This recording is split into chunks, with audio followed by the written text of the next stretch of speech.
Brother Jess at kay Julio. Marunong silang makiramay.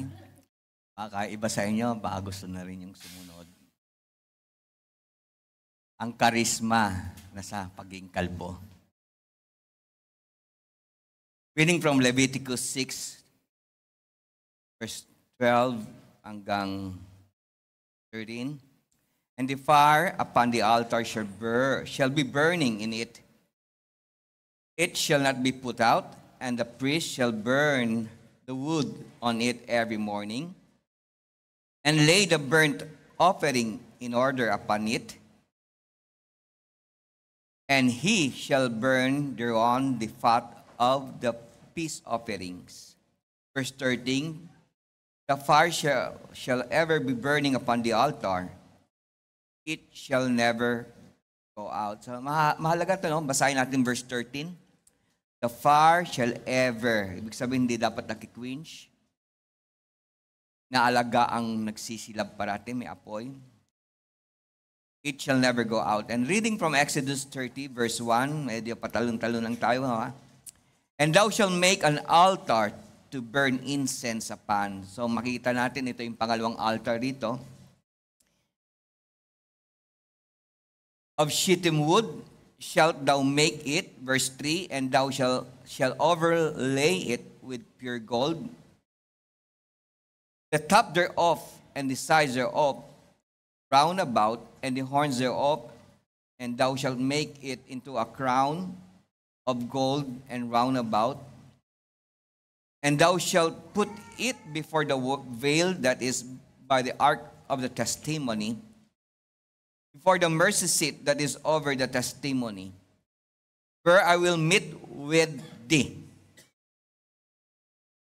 So saan makikipagtagpo ang Panginoon? Doon sa some place, ang tinawag yung place na yan, Holy of Holies, at doon sila haharapin ng Panginoon. And when Aaron lighted the lamps at even, he shall burn incense upon it and perpetual incense before the Lord throughout your generations.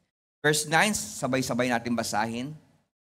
Ye shall offer no strange incense thereon, nor burnt sacrifice, nor meat offering, neither shall par drink offering thereon. Father Lord, narito po kami. Nais po namin lalong makilala ka lang lubos.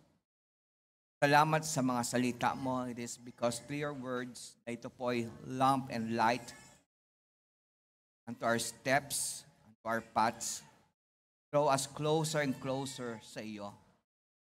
Dalangin ko na sa pamamagitan po ng lesson na ito ay mas maintindihan po namin what kind of life ang dapat namin i-offer sa iyo at makita ng mga taong nakapaligid po sa amin. God, nawa ang aral na to, ang lesson na to, Lord, ay mag-inspire sa amin to what is the most important with regard sa aming relationship. Not diminishing po yung mga ibang bagay na mahalaga sa mata ng mga tao. God, as we connect sa iyo through our faith, to our beliefs, Lord, magkaroon mga kagila-gila sa bagay na mangyari sa aming isipan, sa aming puso, sa aming emotion, sa aming physical body. Sa relasyon po namin, sa paligid namin, most importantly, sa family, sa place where you have planted us, at higit sa lahat sa iyo. And let there be signs and wonder, let there be healing, let there be miracle. I pray, Lord, as we realize shortcomings namin, mga broken promises namin, kami po ay taos-pusong nagsisisi. Nawa, kahabagan mo kami at patawarin mo kami. Sariwain mo ang mga dugo na nag-flow sa cross. With deepest pain, Lord, causing your death. Dahil kailangan po namin ang mga dugo mo, Lord, para sa paglilinis sa aming mga kasalanan. Ganon din naman, Panginoon Diyos, nakahiya man sa hilingin, sariwain mo muli ang mga sugat mo sa likuran mo para maghatid mga kagalingan sa mga taong iniwala sa iyo. Mga tao na malapit po sa aming mga puso, sa aming kaisipan, siyempre po ng aming family, and those who are praying for us. Salamat, Lord, this I pray, in His name, at magsabing amen. Itiyan mo katabi mo at sabi mo, love ka ni Lord.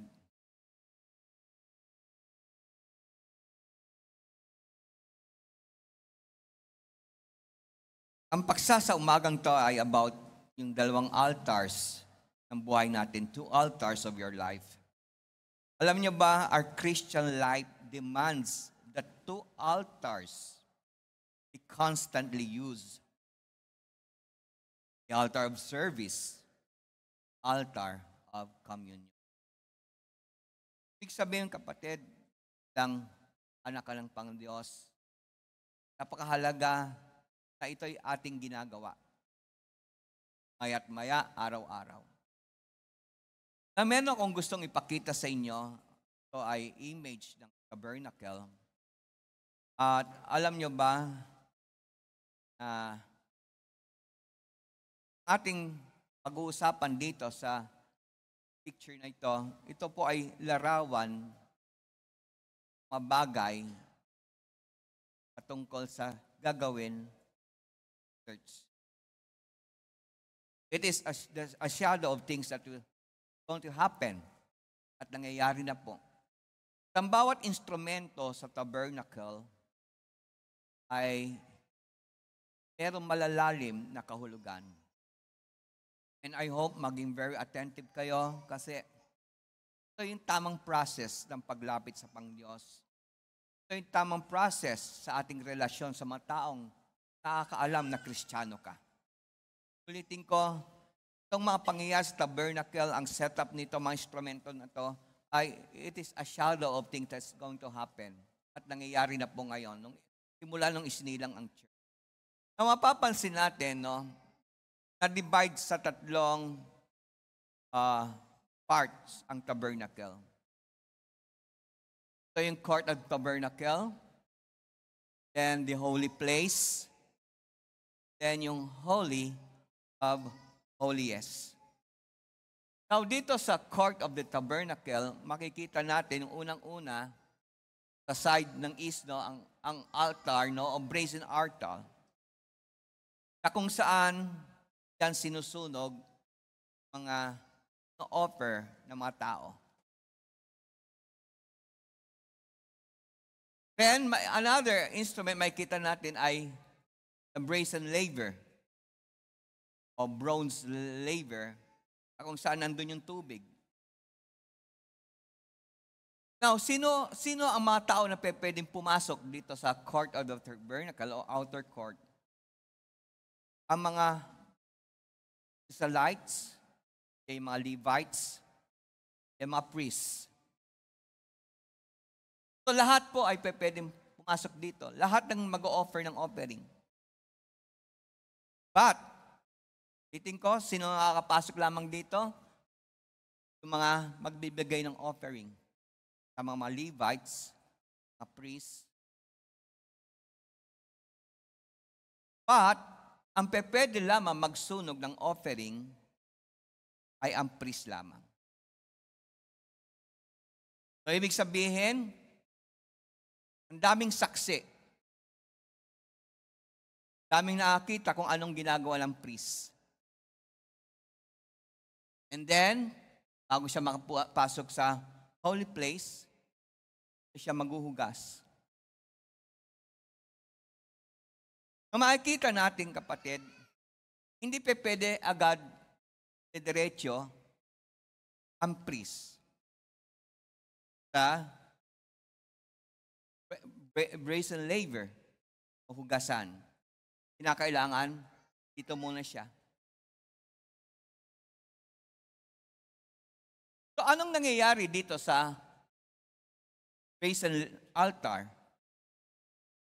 Nandiyan po yung pagpatay ng hayop, nandiyan yung pag-offer ng hayop, nandiyan yung pagsusunog. And ang priest lamang gumagawa niyan habang nanonood ang rest ng mga Israelite. So, merong death nangyayari dito. merong pagbuhos ng dugo. So, sa life ni Jesus Christ, siya ang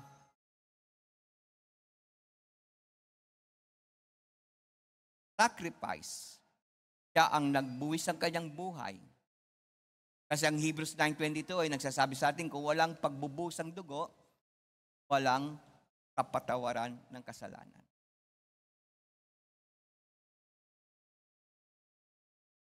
So narito, kung sa time natin ngayon, nandito yung pagsisisi. Nandito yung confession. Nandito yung pag-surrender ng life. Then afterwards, na merong pagsisisi, merong pagpatay sa kanyang sarili, fully surrendering their life to Jesus Christ, anong sunod gagawin ng priest? Pupunta siya ng praise and labor. It speaks about water baptism. Name of Jesus Christ. Now, hindi pwedeng magugas hanggang wala munang pagbububo ng dugo. Nasusundan ninyo ako? Walang paghuhugas kung walang pagsisisi.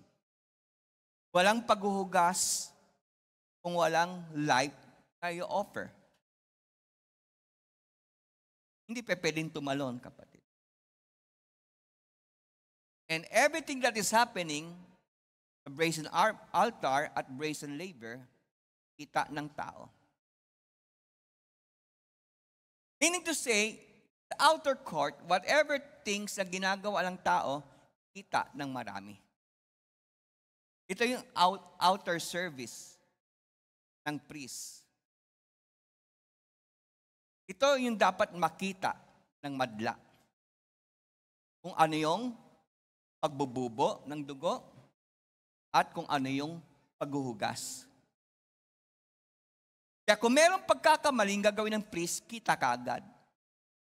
Kung merong priest na hindi tumutupad sa kanyang tungkulin, kita kaagad. Nasusundan ninyo ako, mga kapatid? Now, another thing na gusto kong maintindihan ninyo, no? So, number 1, lahat ay pwedeng pumasok dito. Oh, nawala, kapatid. Kung naalisin yan. Maraming saksi, maraming nakita. May steps, may order, hindi pwedeng tumalon. Pagsisisi muna bago paghuhugas. Pagbububo muna ng dugo bago pagtubog. Nagets ninyo? So walang paghuhugas kung wala munang pagsisisi. Tanyo ko. So lahat ng ginagawa rito ay kita ng marami. Another thing na gusto kong pansinin ninyo ay ang instrument na to, although it was very huge at large, gawa ito ng inferior na material kung compare natin sa mga materials na ginamit dito. Dahil brazen or bronze. Now, pumunta tayo sa isang lugar naman. Tawag dito ay holy place. Sino lang ang pwedeng mapasok dito? Ang priest na lang. Please, sundan niyo ako. And maaaring may sinasabing Holy Spirit sa inyo. Ano mang gagawin ng priest dito, hindi na nakikita. Ang nakikita lang nila, yung outer things dito sa courtyard. But dito sa inner na, tawag their holy place, sino lang nakakita niyan sa anong ginagawa ng priest? Ang Diyos na lamang. So makikita rito yung first altar. Anong title ng message sa atin this morning? 2 altars. So napag-usapan na ating unang altar. Another thing, paliban sa ang Diyos na lang nakikita at wala nang ibang nakikita dyan, kung anong ginagawa mo rito, matutulog ka man dyan o kakain ka lang o ano man, Lord ang nakikita niyan. Dahil inner place na ito, ang material na ginamit sa tatlong instrumento ay made of gold. So, ibig sabihin, habang palapit ng palapit ang priest towards sa Holy of Holies, yung materials, pamahal ng pamahal. Pa-precious ng pa-precious. Please listen. Mahalaga yung ginagawa niyong panglabas. Halaga makita ng tao yan. Pero wag nating kakalimutan, kapatid, as you go deeper to God, kalidad ng ino-offer mo, pataas ng pataas. Alam niyo ako, kapatid, gets ba ng lahat? At dito, kapatid, kita na maraming tao, kaya mahalaga ang ginagawa mo rito, maraming saksi.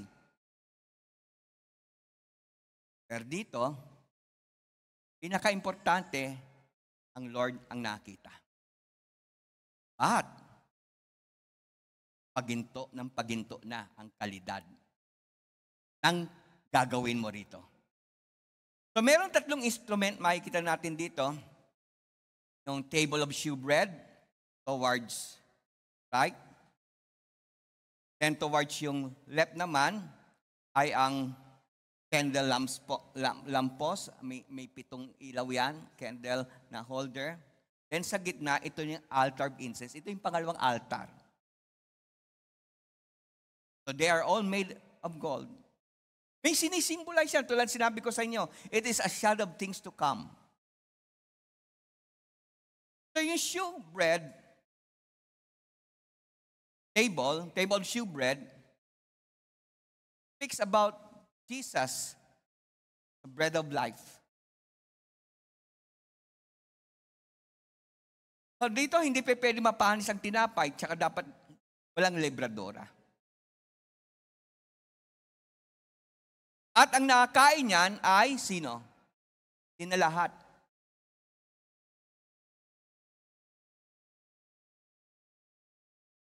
Ang priest na lang. Nakita niyo, mga kapatid, even sa churches, hindi lahat nagbabasa ng Bible. Tama ba ako? Dahil ang nakakabasa lang ng Bible, at desire magbasa ng Bible, ay yung gustong pumasok sa holy place. Dahil yung ginagawa mo dyan ay palaginto na. May dating kay Lord.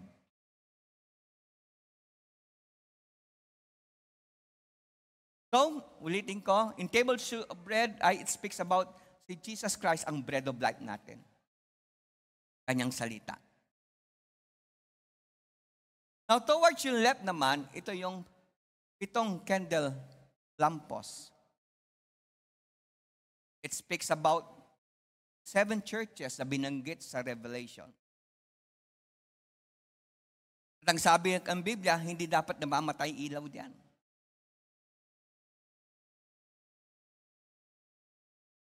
Siguro lahat naman tayo, although maaaring lahat, hindi lahat ang hinakita mismo, yung lamp, di ba?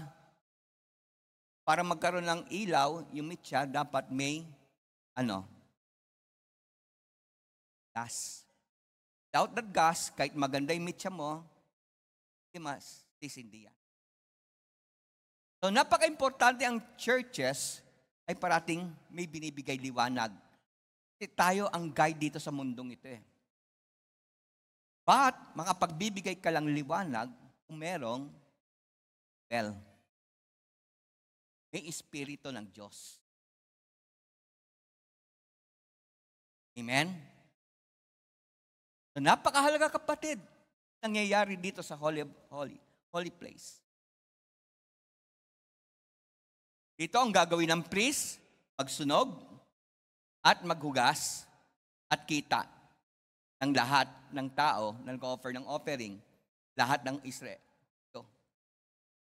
At dito, ang ginagawa ng priest dito, ang nakita lang ng Panginoon Diyos. Pero napakahalaga ang kanyang ginagawa. So without the fuel, at sa panahon natin ngayon, without the Spirit, walang silbi ang church. Walang silbi ang mananampalataya. Kasi wala ka rin ibibigay na liwanag. Sa family mo, sa work mo, sa school, sa neighbors. Kaya napakahalaga yung ginagawa mo rito. Meditating the Word of God, attracting the Spirit. Now, table of incense, sa gitna. Balat magsabing nasa gitna. Hindi siya linagay sa left, hindi siya linagay sa right. And another thing gusto ko maintindihan, hindi pa pwede tumalon dito ang priest at uunahin niya gagawin ito. Dadaan siya rito. Raise an altar, raise an laver, bago siya makapasok. Yung altar of incense, ang sabi ng Bible na ating nabasa kanina, hindi pa pwedeng mamatay.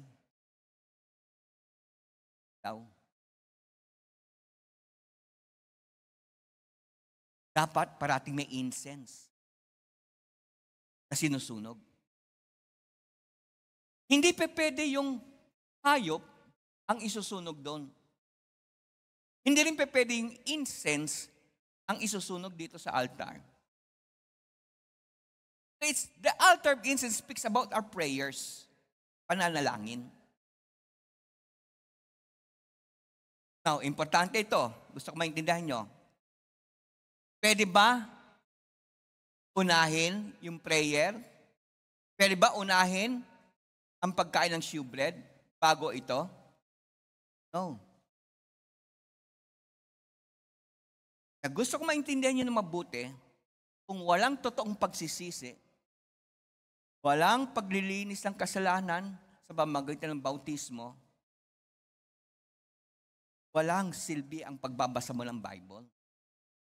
Walang silbi ang pananalangin mo.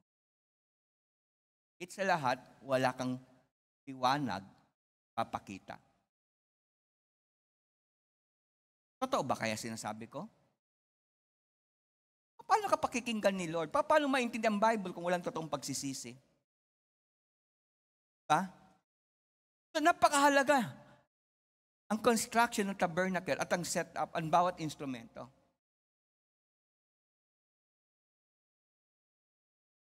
Kinakailangan step by step. Hindi pa pwede tumalon. Otherwise, malalagay sa panganib ang priest. At sayang ang offering na nag-o-offer. Then, pinakamahalagang lugar sa tabernacle ay ang Holy of Holies. Sino lang nakakapasok dyan? Ang nakakapasok dyan ay hindi basta-basta priest, but ang high priest. And once a year lang siya pumapasok dyan. Anong makikita sa loob ng Holy of Holies? Ang Ark of Covenant. Again, it is made of gold. Ano ang laman ng Ark of Covenant? Ang laman ng Ark of Covenant ay ang 10 Commandments na binigay ng Diyos kay Moses. Na inukot mismo sa pamamagitan ng daliri ng Diyos sa 2 tipak na bato. And another thing na nandun ay yung nagbabad sa tungkod ni Aaron. At sa gitna ng kaban ng tipan na to or Ark of Covenant na yung dalawang salay may angel, nandun ang presence ng ating Panginoon. Now listen.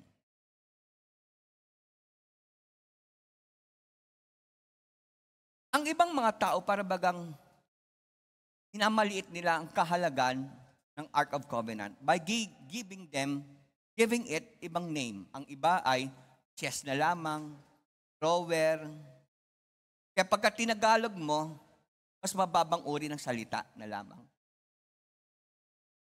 Natandaan nyo, ang laman ng Ark of Covenant ay ang 2 tipak na bato nandun ang 10 Commandments. Nandun yung tungkod ni Aaron. Kaya ako, mapapansin niyo sa mga takeaways ko, never ako gumagamit ng ibang salita maliban sa Ark of Covenant or kaban ng tipan. Kasi pagka binigyan mo ng ibang pangalan yan, parang rinireduce mo ang importance ng Ark of Covenant. Pag nakikita ang Ark of Covenant, kapatid, maalala ang tawing pangako ng Diyos. At maalala ng tao ang kanyang part din doon sa covenant na yon. Kaya sa digmaan ng mga Israelite noon, mahalaga nandun ang Ark of Covenant. At mahalaga rin kung sinong bumubuhat noon.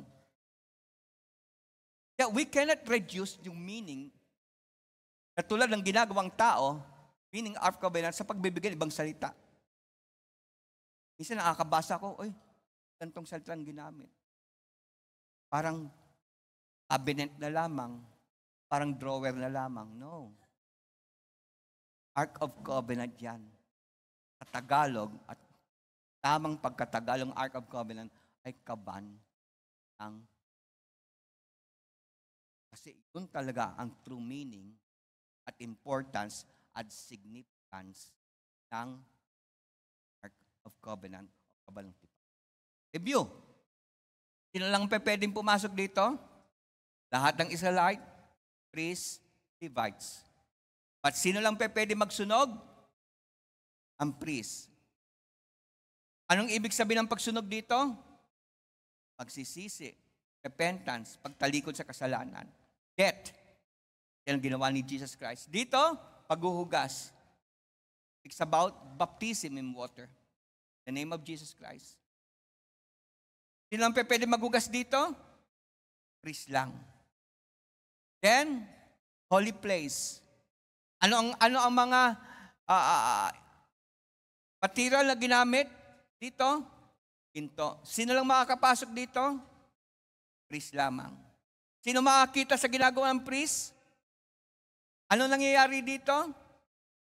Word of God, prayers, healed. Word of God. Para makita ang pagiging ilaw mo. Then sa Holy of Holies, sino lang makapasok dito? Anong gawa ng Ark of Covenant? Ginto.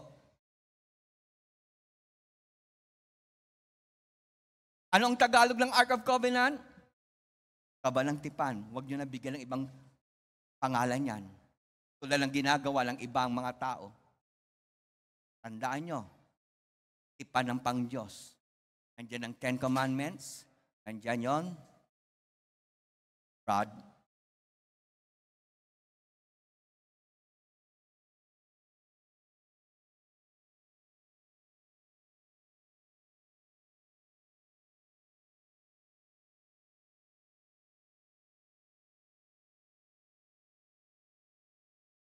Now,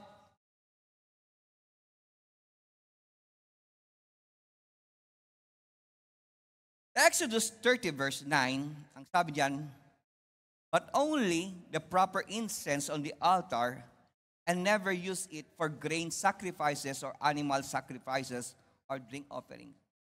Tulad ng binanggit ko sa inyo kanina, hindi pa pwedeng i-interchange. Pwede mo i-offer sa altar of incense at doon sa brazen altar. So the purpose of each altar was distinct. They could not be interchanged. Sa katawan ng tao, sa buhay ng isang malampalataya, tayo po yung tabernacle. Ulitin ko, sa isang totoong manampalataya, ang katawang ito ay tabernacle. At dapat nakikita yung dalawang altar. Ano yung dalawang altar? Brazen altar. At lahat ng ginagawa dyan ay nakikita ng tao. Then, sa holy place or inner altar or altar of incense, ang nakikita lamang ay ang Panginoon Diyos. Both are important. Hindi pa pwede wala ang isa. At hindi pa pwede, kapatid, kung anong ginagawa mo sa altar incense, ay yung ginagawa mo sa altar, brazen altar. Interchangeable yan. Kaya hindi mo pa pwedeng sabihin, Lord, ginagawa ko sa altar of sacrifice, tanggapin mo na rin ito as yung ginagawa ko sa inner altar. Sa 1 Corinthians 6:19, do you not know that your body is a temple of the Holy Spirit, who is within you, whom you have received as a gift from God, and that you are not your own property? Therefore, ang dalawang altar na ito ay dapat nag-e-exist sa buhay ng isang manampalataya. Itong dalawang altar ng iyong buhay, unang-una, the first altar is an altar of burnt sacrifice. Ito yung ginagawa mo, serbisyo. Ito yung nakikita ng maraming tao, ng mga taong nakapaligid sa iyo. But, tandaan natin, anumang ginagawa mo, yung altar of service, o yung panglabas na altar, it's not enough. Hindi sapat yun. Tulad kanina, hindi porket nagsunog na ng tupa yung priest sa paghugas, ay pwedeng siyang pumunta sa Holy of Holies. Hindi siya pwedeng tumalon. Kinakailangan dumaan muna siya sa holy place. Amen? Naintindihan nyo? Ganon din tayo. Service is not enough. Pero isa pang altar na hindi natin pwedeng i-neglect. Dahil nandyan yung daily devotion natin kay Lord. Nandiyan yung pagbabasa ng ating salita ng Diyos. Nandiyan yung ating pananalangin. Nandiyan yung pag-meditate natin sa word ng ating Pang-Diyos. At itong ginagawa mo sa inner altar ay nakakubli ito sa mata ng tao. Unlike yung ginagawa mo sa labas. Kita ng maraming tao. Pero yung sinusunog mo sa inner altar, sino lang nakikita niyan? Ang Panginoon Diyos. Kaya alam niya kung talagang araw-araw ka nagbabasa ng Bible. Hindi kita lang tao yan. Alam ng Diyos kung talagang nananalangin ka ng time-team araw-araw. Hindi kita lang tao yan. Tama po ba? Napakahalaga itong dalawang altar na to. Pero kung anong ginagawa mo sa devotion mo, sa inner altars, sa altar of incense, ito'y nagbibigay power para maging successful ka sa anumang ginagawa mo sa labas. Without yung ino-offer mo sa inner altar, ingay lang yung ginagawa mong panglabas. Maganda lang yan sa mata ng tao. Maaring masasatisfy ka sa pasimula. Pero ang tanong, tanggap ba ng Diyos ginagawa mo sa labas? So service without communion is never enough. The one balances the other. Para bang silang magkapatid na si Martha and si Mary. Si Mary, anong ginagawa ni Mary? Kapaanan siya ng Diyos. The altar of incense. Si Martha, anong ginagawa ni Martha? Nagluluto. Altar of sacrifice. Kaya itong dalawang altar na to, hindi pwedeng wala ang isa. And they can never be interchanged. At mismo ikaw, don't be deceived, na parang sinasabi, anyway, ang dami ko namang ginawa sa church. Okay na kay Lord yan. Oh. Pag may hinahanap ang Pang-Diyos. So yung courtyard altar, yung nakita natin kanina, yung outer altar, ito yung the altar ng ating serbisyo sa Diyos. Meron tayong mga duties, mga outward duties na dapat natin perform. Ito yung mga tungkulin natin, mga ministry natin na mahalaga sa Diyos dahil ginagawa dapat natin para kay Jesus Christ. Bakit natin ginagawa yan? Dahil nga alam natin, nalininis tayo ni Lord mula sa ating kasalanan. Pinatawad tayo. Biro mo, hindi ko alam no, sa inyo, pero ako alam ko, galing ako sa pusulian ng karumihan, kabahuan ng kasalanan. Pwede itago ko kay Lord yan. Tan ni Lord yung mga ginawa ko. Kaya dapat ganun lang, dapat lalo yung mga nakasumpong ng kapatawaran, dapat concern tayo sa ginagawa natin sa labas. Dahil ito'y nakikita ng tao. Ito yung nagsasabi kung in-appreciate mo yung death ni Jesus Christ sa krus. Sa mga teachers dito, tulad ni Ma'am Christina Sugkang at ni Ma'am Shirley Dominguez, alam nila ang kahalaga lang visuals. Tama ba?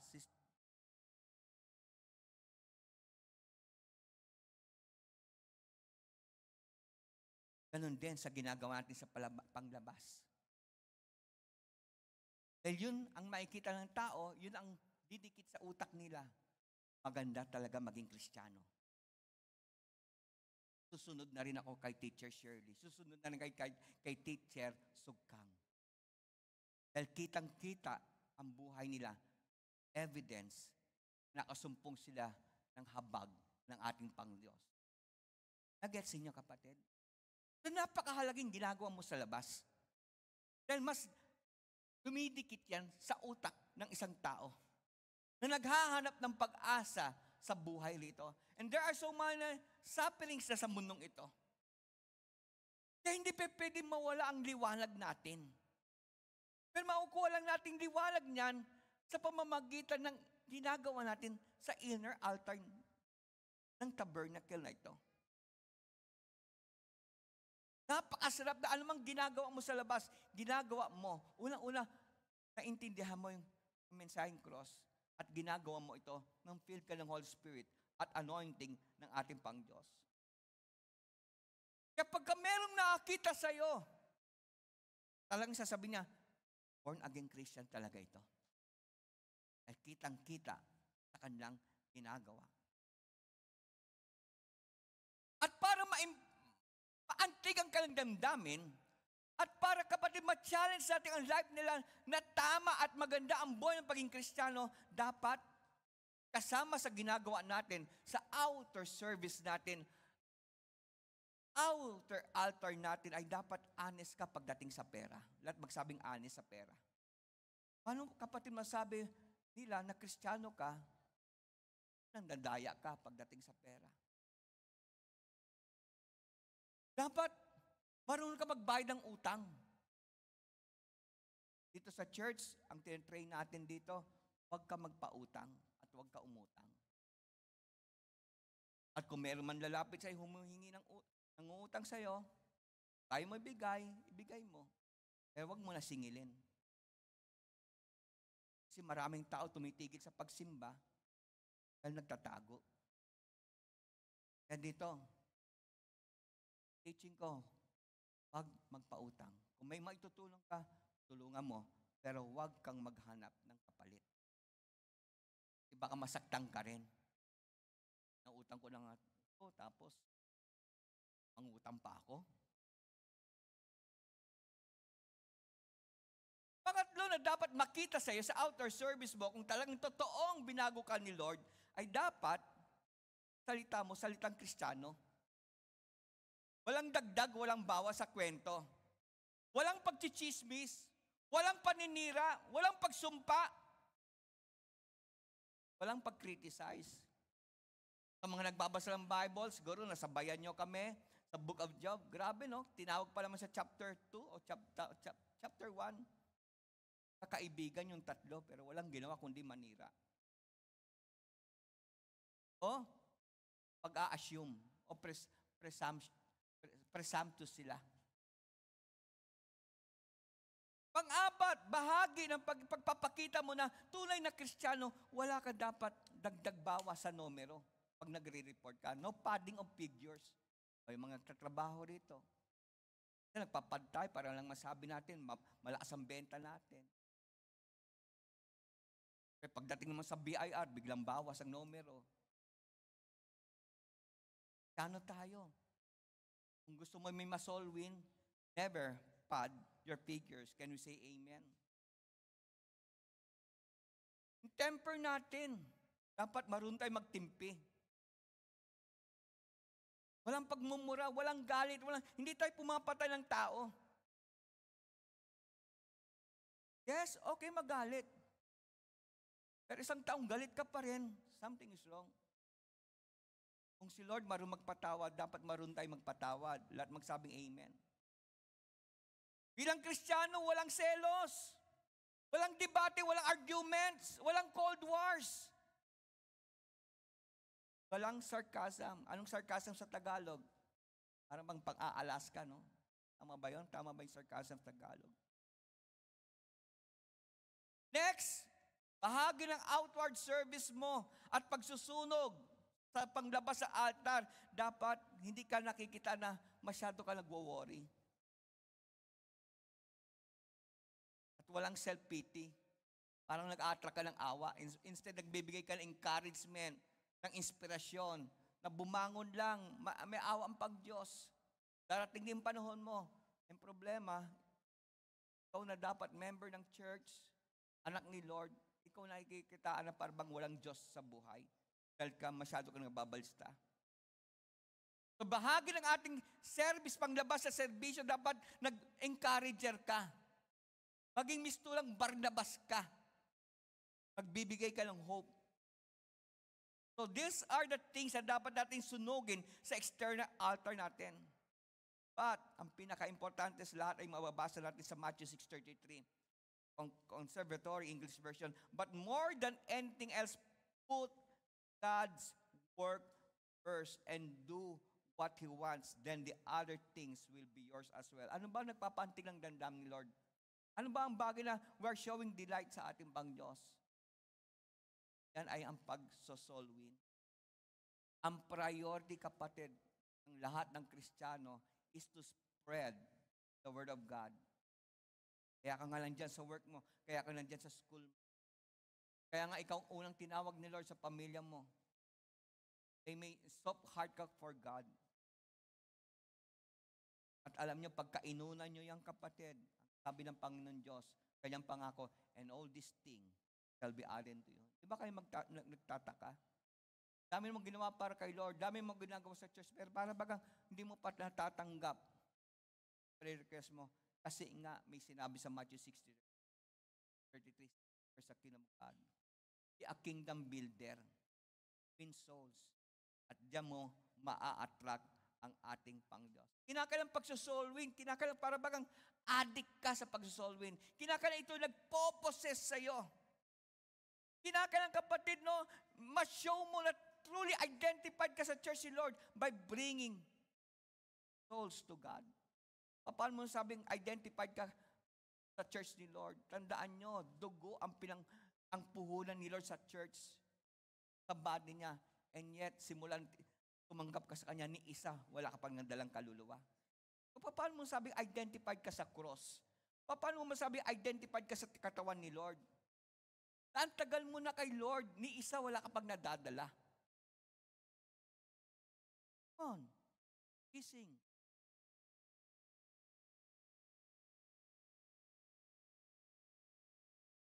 How can you say, kapatid, na totoong naramdaman mo ang mercy ni Lord, forgiveness? Kasi kung talagang naramdaman mo mercy ni Lord, di sana, grabe, awang-awa ka sa kaibigan mo, awang-awa ka sa magulang mo, awang-awa ka sa mga kapatid mo, awang-awa ka sa classmate mo, awang-awa ka sa kasama mo sa trabaho. Wala yan, kapatid. Paano mong sabing na-reveal na sa'yo ang message ng alam kung nabasa niyo yung take away ko kahapon. Pinaka-importanteng character o attitude ng isang tao o Christian na ay mag-solwin ay ano? Pagkakaroon ng judgmental attitude. Pagka-judgmental, kapatid, hindi ka compassionate, wala ka talaga madadala kay Lord. Dahil feeling mo, ikaw ang pinakabanal at walang pwedeng dumikit sa'yo na maruming tao. Kaya hindi ka nag-approach sa mga sinners. Kasi palinis ka. Ang pagsasolwin, hindi ito every Sunday lamang. Hindi ito every may satellite meeting lang. Life mo yan. Buhay mo yan. Pag kami nakakausap ka, hindi pa pwede mawala pagmamalaki mo kay Lord. At kung anong ginawa niya sa'yo. At kung anong pwedeng gawin ni Lord sa buhay nila. You are bringing hope sa kanila. Pagka hindi mo ginawa ang kapatid, para bang sinasabi mo, na experience ng kabutihan ng ating Panginoon. Called, pag we win souls. Disciple them. Be responsible. Accept ministry. Kasi ito yung external altar na mahalaga na makita ng tao. Pag wala kang ginagawa diyang kapatid, remember, paano may lalapit ang tao sa Diyos? Walang nakikita sa'yo. Kasi sinusunog sa labas o serbisyo. Yes, importante yan. But never be to be sa Diyos na nagbigay buhay sa ating lahat. So remember kapatid, meron 2 altar. Hindi pa pwedeng kalimutan natin isa. Ang isa ay para maging holy tayo at maging useful. Pwede natin tawagin to yung offering made with hands. At ang isa naman, ito ay prayer, worship, pagbubulay-bulay, salita ng Diyos.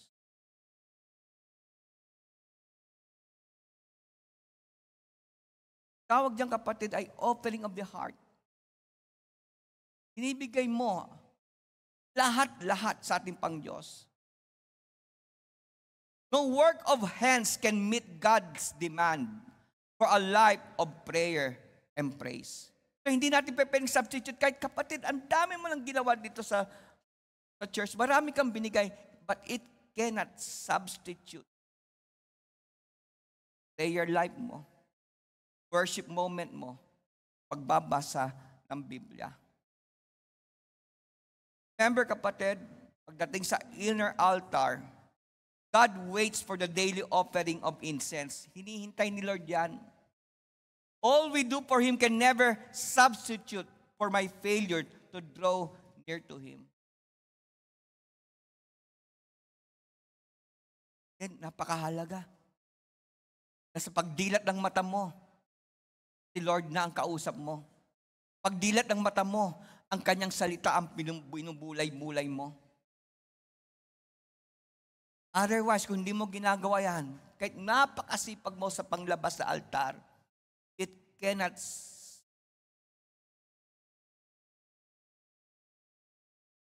hindi mo pwedeng ipagpalit yun o substitute sa ginagawa mong inner devotion mo sa ating Pang-Diyos. Our Christian religion is a personal relationship with the Lord. Without that, we have nothing more in the church than being members para bagang fraternity or mga association. Totoo ba?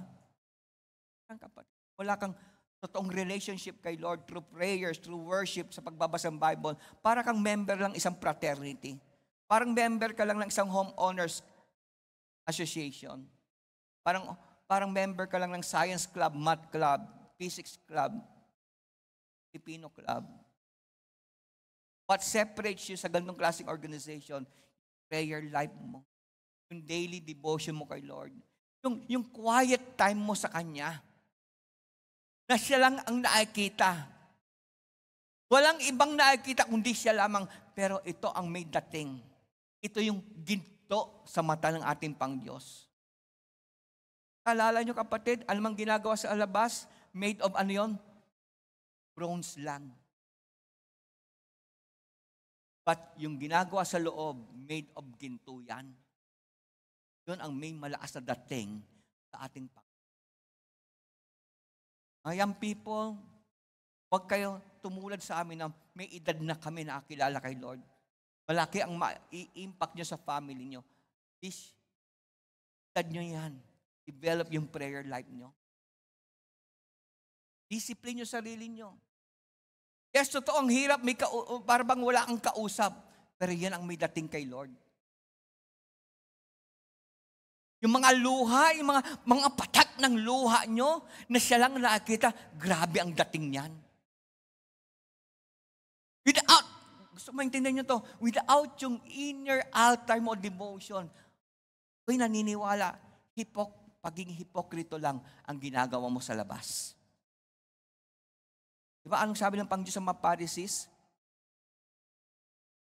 Ang bibig nila, lapit kay Lord.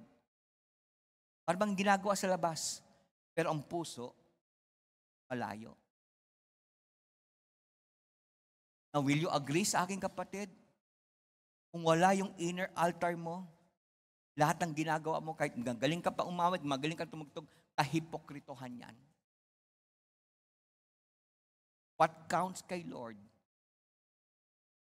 Quiet moments mo sa Kanya. Alam nyo, sa inyo, you're missing a lot kung hindi kayo nagbabasa ng Bible regularly. You're missing a lot kung hindi nyo binabasa mga take away sa mga kapatiran natin.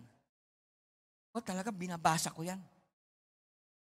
May natututunan ako. Even sa pakikinig ng morning tulaok, kahapon may bagong word ako natutunan.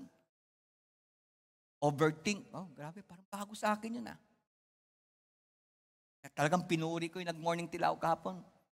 May natutunan ako. Alam niyo ba, lumalakas tayo. Pagka malakas yung panloob mo, lumalakas yung panlabas mo. Maging stronger ka emotionally, maging stronger ka physically, maging matibay ka sa lahat ng uri ng paninig. Kaya kita sa home. Bugbog serado na siya sa mga karamdaman, sa problema. Bugbog serado pa siya sa friends pa. Nabasa niyo yung take away ko kanina, maaga ko nag-take away kanina. Grabe. Alam ni Job, sa pagpikit ng kanyang mata, kasama niya pa rin ang Lord. Ay, na-develop niya yung inner devotion niya kay Lord . Na-develop niya prayer life niya . Ganon din mangyayari sa inyo mga kabataan. Walang sino man basta-basta makakasira sa inyo kung na-develop niyo yung inner altar niyo. Worship moment, at your prayer. Walang nakikita niyan. At kitang-kita ni Lord ang may count. Kasi ginto yan kay Lord. At magsabing ginto kay Lord. Yung panglabas, parang bronze lang yan. Pero mahalaga din. Amen? At hindi ka kasi maka-approach kay Lord hanggang hindi mo ginagawa yung panlabas. At walang epekto yung panglabas na ginagawa mo kung wala yung panloob na ginagawa mo. Gets ninyo? Ang lahat na-gets palakpak ng malakas sa ating Panginoon. So never trust in the record of your good works and righteous seal. That's what we're saying when we neglect this altar of incense. Totoo ba yan? Pinipilit natin i-replace. Lord, busy kasi ako. Anyway, Lord, sa Sunday, babawi ako. Anyway, Lord, Sabado, babawi ako. Please forgive me kung hindi ako nakapagparinga, hindi ako nakapagbasa. Ipilit mo na maligaya ka na all things all right. No, it's not all right. Anong sabi ng Bible? Hindi dapat mamamatay ang apoy. Tama po ba? Paano yan? Tuwing linggo lang may apoy ka. Tapos gusto mo, pagpikit mo, kasama ka ni Lord.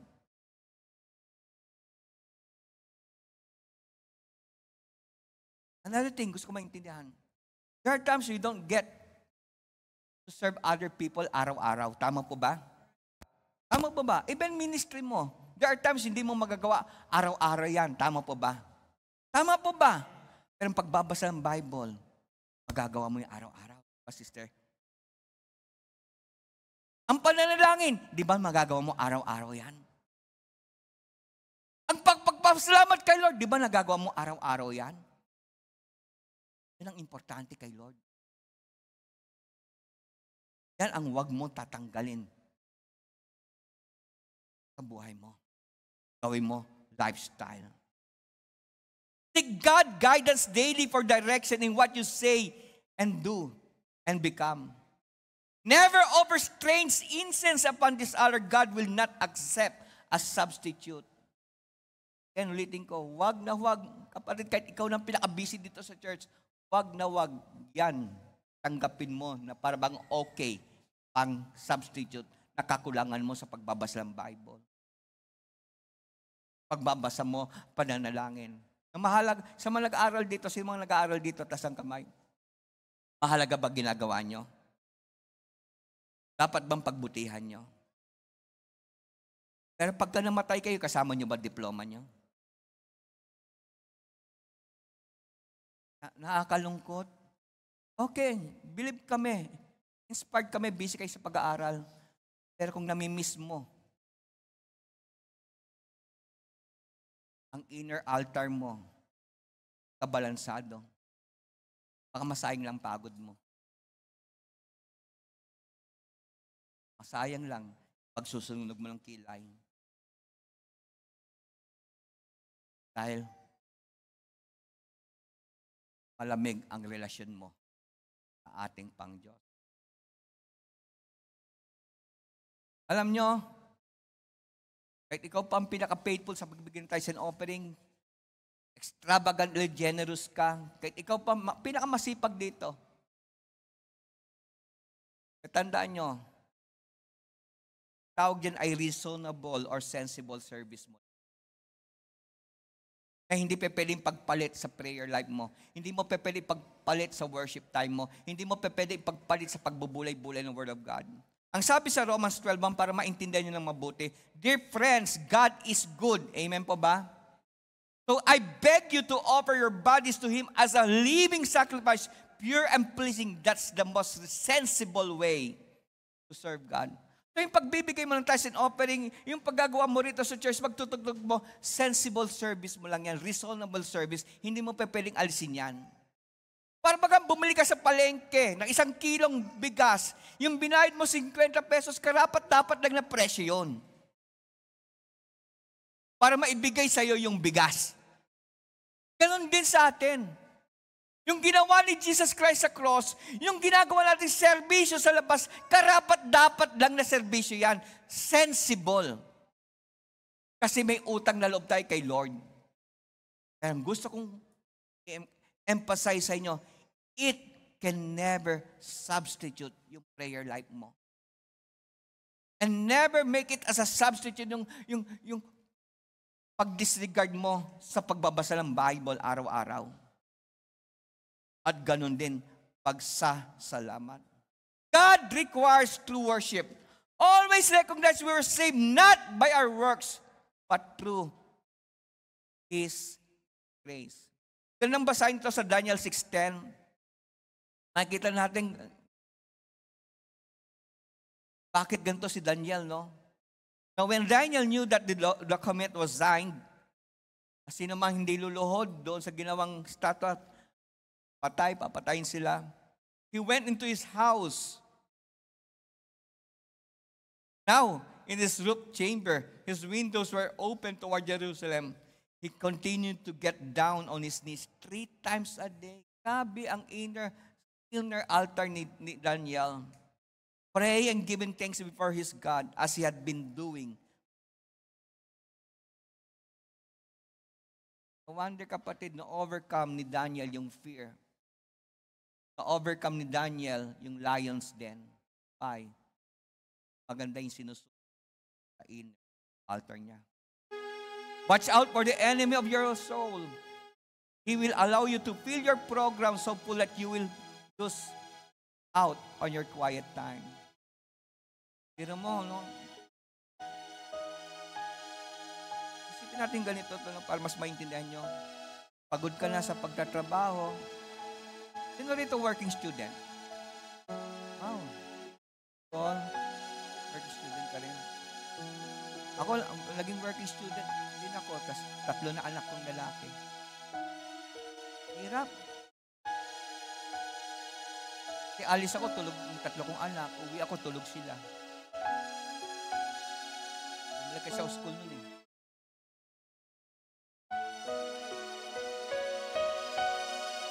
Para bang, ang daling sabihin, Lord, pagod ako, Lord, in Jesus' name, amen.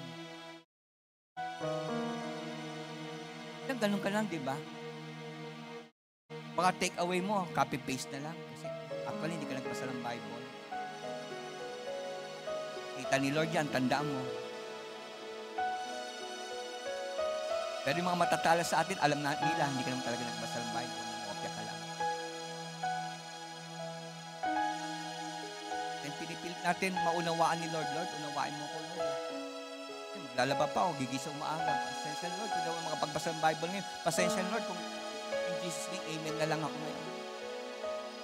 Paggising ko, magluluto pa ako ng baon ko sa school, sa work, sa pamilya ko. Pagod na ako, Lord. Alam ko naman, ikaw ang Lord ng pag-ibig. Ikaw ang Lord ng papatawad. Kaya, hirap sa tao eh. Gusto may tinatanggap pero walang maibigay kay Lord. Gusto natin mauunawaan tayo ni Lord, pero ikaw ba nauunawaan mo ba yung hinahanap ni Lord sa'yo? Ang hanap ni Lord, ikaw talaga. Sino rito, enjoy na enjoy nyo, kausap nyo, loves nyo. Minsan napupuyat kayo, kahit pagod na kayo galing work. Siya pa rin, gabi na, love you, miss you. Kumain ka na ba? Huwag ka na maaga, pero istorbo naman, hindi mo naman pinatutulog. Sleep well. Pagdating kay Lord, night. Paano kayo be-bless ni Lord? Paano lalang yung relationship kay Lord? Wala ka lang nga sinusunog sa labas, wala ka pag sinusunog sa loob. Anong mangyayari sa'yo? Hello? Tanong ko sa inyo, tapos kapatid, wala yung usok. Usok ng pagod, usok ng hirap, usok ng marami kang ginawa kay Lord, etc. Feeling empty ka pa rin ba? Ayun, marami tayo na napapansin ng mga estudyante. Empty. Pagod na. Kaya minsan maawa ka sa mga singerin, "Uy, palakpak tayo malakas!" Wala eh.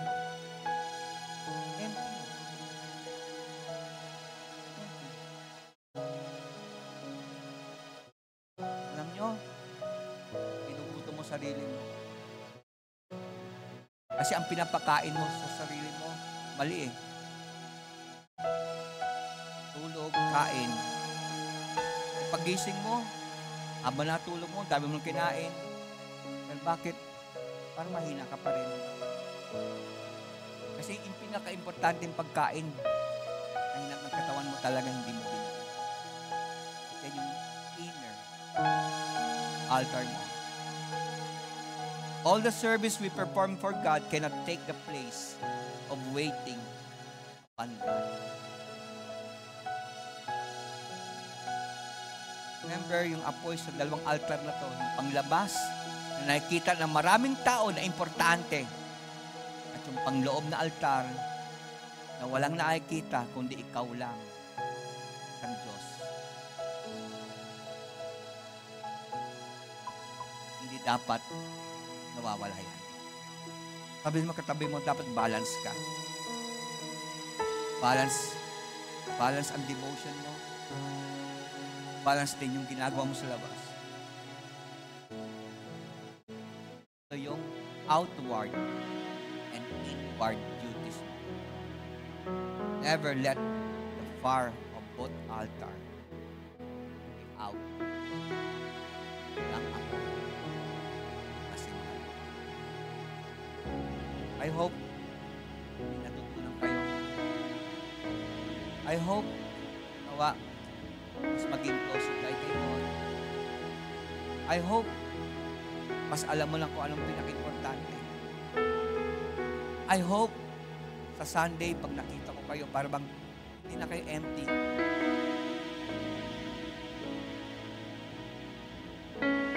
Why? Babad kayo sa presensya. Pwede ba tayo kumain lahat? Pwede ba natin isik si Lord? Higit natin ang ating mga bata. Pwede ba mag-thirst tayo sa pinaka-importante? Kasi alam nyo, pag nag-thirst kayo sa pinaka-importante, outer service, madali na ito eh. Kahit nakakapagod, kahit minsan offended ka, nagtataguan ka, binabalingwala na hirap mo, dahil babad ka kay Lord, kakaroon ka ng lakas. Come to Jesus. Mahal ka niya. Sana as your pastor, may malalim na impact ang message sa mga. Let's do our heart. Close your eyes. Worship God.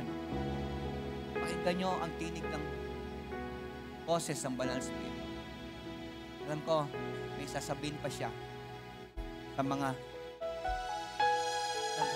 nag-aasam ng pagbabago talaga sa buhay. Hallelujah.